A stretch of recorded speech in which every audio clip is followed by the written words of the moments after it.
Welcome back to the deep dive. Today we're talking about a superpower I think we all want, which is more time. Specifically, how to stop doing all that boring digital stuff that just eats up your day. And our guide for this is a fantastic book, From Zero to Automated: The Self-Taught Python Programmer's Roadmap to Mastering Scripts, Building Bots, and Automating the Boring Stuff by Ron Gardinski. Yeah, and what I love about Gardinski's whole approach, right from page one, is that he completely tears down this idea that all this repetitive digital work is, a necessary evil. Right. He frames it as a design flaw, just a bug in your personal Yeah. workflow.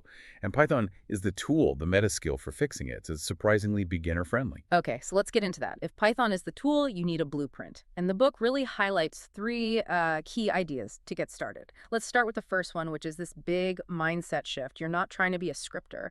You're becoming a time baron. That phrase is everything. I mean, it really is. A scripter or a new coder, they get hung up on the complexity. The right way to do it. Exactly. Is my code elegant? Yeah. Am I using the best practices?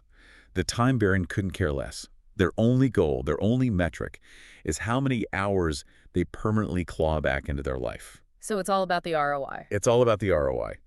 Look, if you write a messy script in 2 hours, but it saves you 10 hours of manual work every single week from now on, that return is just, it's off the charts. It kills that fear of perfection. I love that.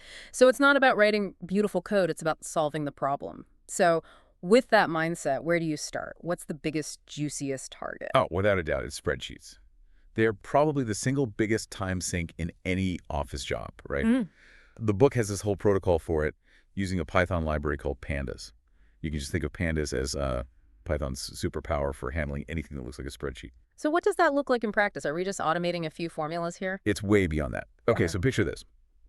You have a folder, and inside are like 40 different monthly sales reports, all separate Excel files. A familiar nightmare. A total nightmare. So the script it loops through every single one of those files automatically. It finds the total revenue column, does the math, and then writes just that one summary number into a new single clean master spreadsheet. Wow. That whole miserable Friday afternoon of copying and pasting, it's now a script you run in 2 seconds. That is a huge win. Okay, so that handles your local files. What about automating things out on the wider web? I feel like that's where people get intimidated by things like web scraping. It is, and the book sort of treats it like the final project. It brings everything together. The best example is building a personal shopping bot. To track prices. Exactly, like on Amazon. It seems complex, but it's really just a few key ideas.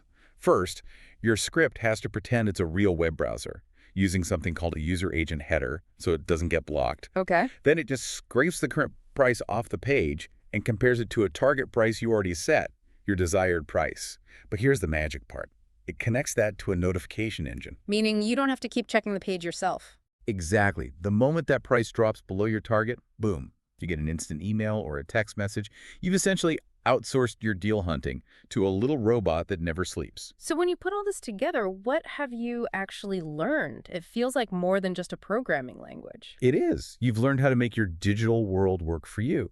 You can build a portfolio of little assistants. Like what? Well, you can build a simple digital butler that, automatically cleans up and organizes your downloads folder every Sunday. Or a job alert bot that scrapes job boards for you. You become the architect of your own efficiency. Which brings us to the final thought, and it builds right on Gardinski's core idea. If any repetitive task is just a design flaw, what was the most annoying repetitive thing you did this week that's just begging to be automated? Maybe start a little time journal, find that flaw, and go fix it.